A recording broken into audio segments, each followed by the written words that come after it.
Lalu kita datang pada zaman di mana semua orang bisa berfatwa, khususnya di zaman alat komunikasi, media sosial. Kalau dulu dah di mana semua terbatas, orang tidak bisa menyebar fatwa. Sekarang tidak. Apalagi kalau sudah jadi dai viral kita, seperti kata Abdullah bin Mas'ud tadi, banyak penceramah daripada ulama, sehingga para penceramah itu yang dianggap sebagai ulama. Dulu zaman jahiliyah kan itu, ketika ulama nggak ada, ya tokoh-tokoh agama lah yang dianggap sebagai ulama. Nah sekarang kembali kepada pertanyaan, karena penampilannya, lalu dia dianggap sebagai orang yang berhak memberikan fatwa. Ini yang memberikan hukuman, yang memberikan penilaian, ya pasti orang yang tidak alim.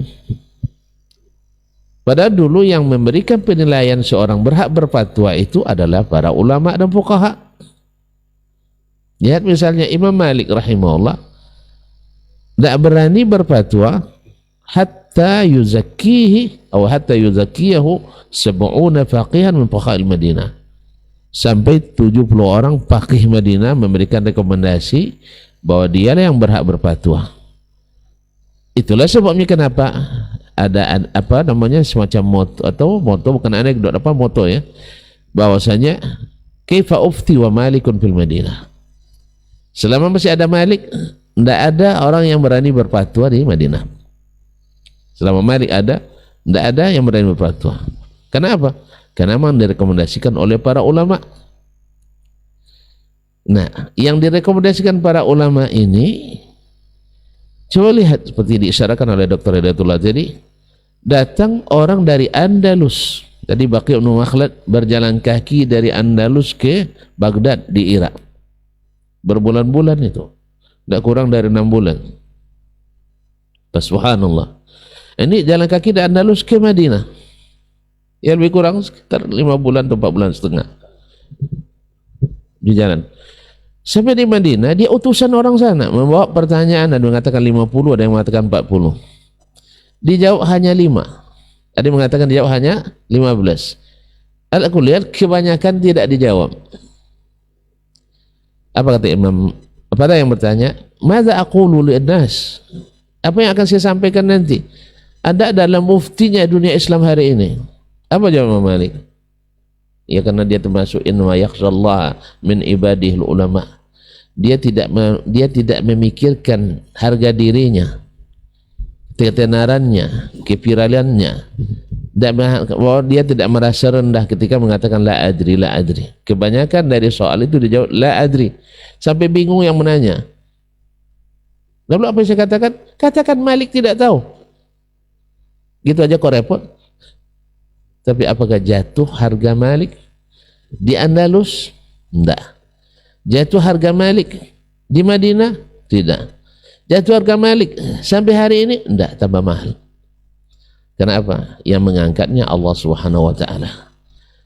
Tetapi orang yang seperti ini karena penampilannya atau karena SK, lalu dia berfatwa hanya memikirkan kedudukannya. Ingat seperti kata Imam Ibn Abdul Bar rahimahullah ta'ala, sayusibu suqutun mubakkir,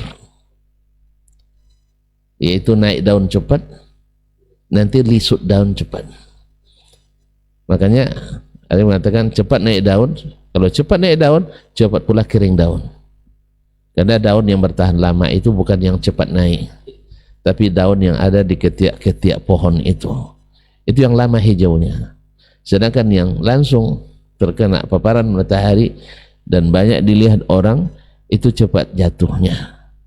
Tidak, bukan orang yang menjatuhkannya, ilmunya sendiri. Kenapa? Karena dia tidak jujur dalam berilmu.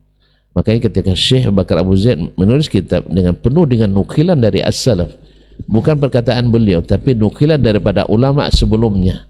Karena beliau tahu, seperti kata Imam subhanallah, kalau tidak salah juga Imam Ibn Abdul Bar, Imam Abdullah bin Aun, ya, Abu Bistam al-Basri, ulama di kalangan tabi'in di Basra masa itu, dikatakan kepadanya bahwasanya wa ma mithluna wa mithlu man sabaqana illa kamithli baqlin fi usuli nakhlin tiwal.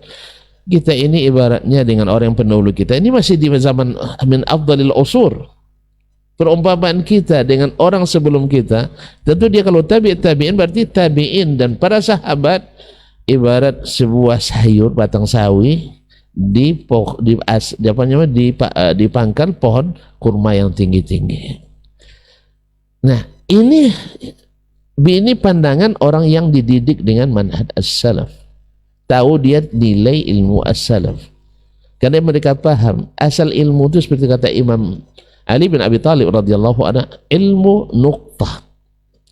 Ilmu itu asalnya hanya titik. Katsaraha al-jahilun. Yang membuat dia banyak itu adalah orang-orang jahil. Sekarang kita ketika belajar nahwu sharaf, ya, bisa mengatakan orang Arab tidak pandai bahasa Arab. Bahasa lain, nahwu sharaf lain. Ibaratnya nahwu sharaf itu ya adalah alat mekanik. Sedangkan bahasa Arab itu mobilnya. Pandai punya alat belum tentu bisa punya mobil. Tapi punya mobil mesti ada alat. Ini yang tidak diketahui oleh orang. Bentang-bentang pandai nahwu sharaf disalahkan orang-orang yang ahli dan fasih berbahasa Arab. Padahal dia belajar nahwu sharaf mazhab al-Basriin aja. Dia lupa ada mazhab Kufiyin, dia lupa ada likulli qaidin mustatsna. Jadi kadang-kadang di sini gururnya para orang-orang pondok di kita ini, sampai-sampai ada mengatakan Buya Hamka ketika belajar di Mekah bukunya satu, setelah pulang ke Indonesia bukunya banyak. Ini orang-orang buta huruf nih seperti ini. Orang yang jahil aja tahu bahwa buku di Arab lebih banyak daripada buku di negeri ini. Mohon maaf, kita kekurangan referensi. Makanya kemarin ketika kita memimpin Islamic Center Kabupaten Kampar itu kita punya program Saudara Rakyat ya, mengumpulkan semua kitab bermazhab Syafi'i. Maksudnya kitab yang ditulis oleh ulama bermazhab Syafi'i, dari kitab akidah, dari kitab fikih, kitab sejarah, kita masukkan di situ. Cuman masalahnya kan yang namanya yang pakai SK ini, mufti pakai SK ini kan berbatas. Nah, berterhad kata orang Melayu. Akhirnya entah jalan atau tidak, jangan-jangan bukunya berkurang bukan bertambah malah. Allah musta'an. Jadi karena kita tidak menemukan satu pustaka lengkap di negeri ini yang bermazhab Syafi'i. Saya belum menemukan. Kalau ada, saya ingin diberitahu di mana ada pustaka lengkap mazhab Imam Syafi'i di negeri ini. Nah, makanya itu yang sebenarnya kita ingatkan kemarin itu, walaupun hanya niat kita di Kabupaten Kampar aja waktu itu. Yalah itu kembali ke tadi. Jadi kalau hanya karena penampilan, itu sama dengan orang menilai bahwa orang yang paling ahli bahasa Arab, misalnya di kota Pekanbaru nih si Fulan, yang menilai orang yang tidak pandai bahasa Arab. Nah, jadi seperti itu mufti yang hanya karena penampilan dan bukanlah mufti yang direkomendasikan oleh para ulama. Atau karena SK juga kadang-kadang bukan murni karena prestasi, tapi tidak sedikit pula dengan jasa tim sukses. Allah musta'an.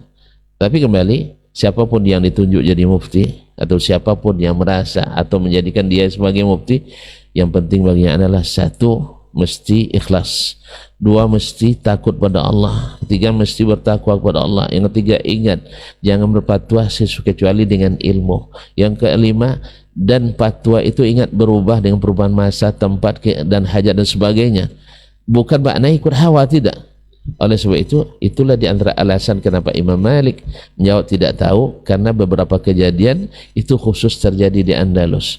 Maka ingat kita dengan perkataan Imam Muhammad Shalih Al-Utsaimin rahimahullah dalam kitabnya mengatakan ahlul baladi aula bil fatwa min ghairihim wa in kana alimu ghairi zalikal balad a'lam, bahwa ulama suatu tempat itu lebih berhak berfatwa dalam masalah tertentu dari ulama yang di luar, sekalipun yang di luar lebih alim. Karena fatwa la tunqal, al-fatawa tidak dinukil. Wallahu ta'ala alam.